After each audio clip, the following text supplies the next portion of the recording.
السلام عليكم ورحمة الله وبركاته. الحمد لله رب العالمين والعاقبة للمتقين ولا عدوان إلا على الظالمين والصلاة والسلام على رسوله الكريم أما بعد. محترم و معزز سامعین کرام، ابھی تک ہم لوگ دوسرے درس میں لا الہ الا اللہ کے شروط کے بارے میں جان رہے ہیں اور اس کا علم حاصل کر رہے ہیں. آج انشاءاللہ ہم آپ کے سامنے یقین اور اخلاص کے بارے میں کچھ گفتگو کریں گے اور انشاءاللہ پھر اگلے دروس میں دوسری شرائط پر گفتگو ہوگی. یقین کہتے ہیں تمام علم کا تمام ہونا اور مکمل ہونا.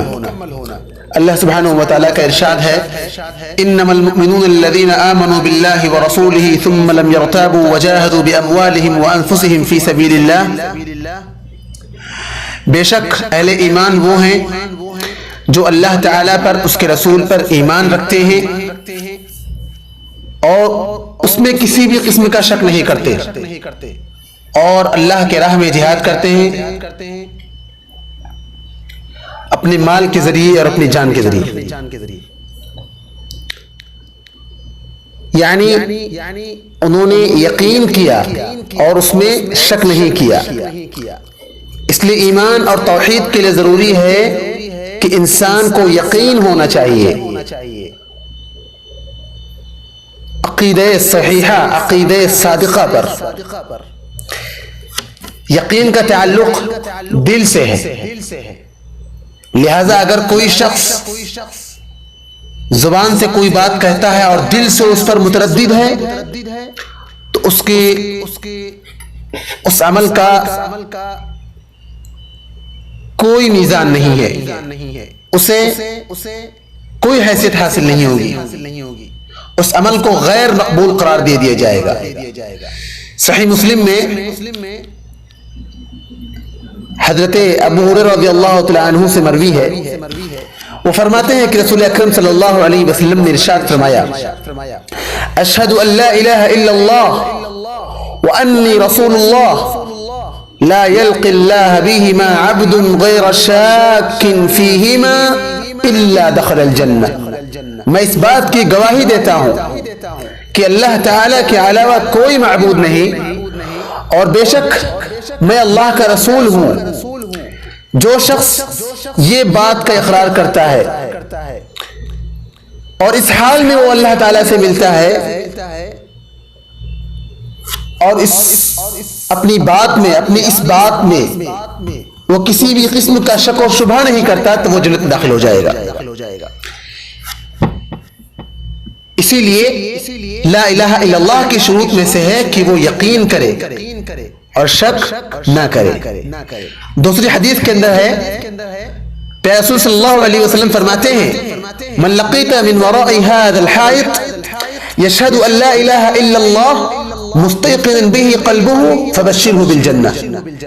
جس شخص سے تم اس حائط اور اس چہار دیواری کے پیچھے ملو اور وہ اس بات کی گواہی دے کہ اللہ تعالیٰ کے علاوہ کوئی معبود نہیں ہے اور اس کا دل یقین کرتا ہو اس بات پر تو اسے تم جنت کی خوشخبری دے دو. اس لیے ضروری ہے کہ اس کا دل اس بات پر یقین رکھتا ہو اور اس سلسلے میں اسے کوئی شک نہ ہو. پس اگر کسی شخص کے دل میں شک ہوا تو اس کی بات کا کوئی اعتبار نہیں ہوگا، اس کی بات کا کوئی وزن نہیں ہوگا، چاہے وہ 100 مرتبہ بھی اس بات کو کہہ لے، 100 مرتبہ بھی لا الہ الا اللہ کہہ لے. تیسری شرط ہے لا الہ الا اللہ کی اخلاص، جو شرک اور ریا کا ضد ہے. جیسا کہ اللہ سبحانہ وتعالی نے ارشاد فرمایا وما امروا الا ليعبدوا الله مخلصين له الدين. لوگوں کو صرف اللہ سبحانہ وتعالی کی عبادت کرنے کا حکم دیا گیا، اسے خالص کرتے ہوئے اس کے دین پر اللہ تعالی کے لیے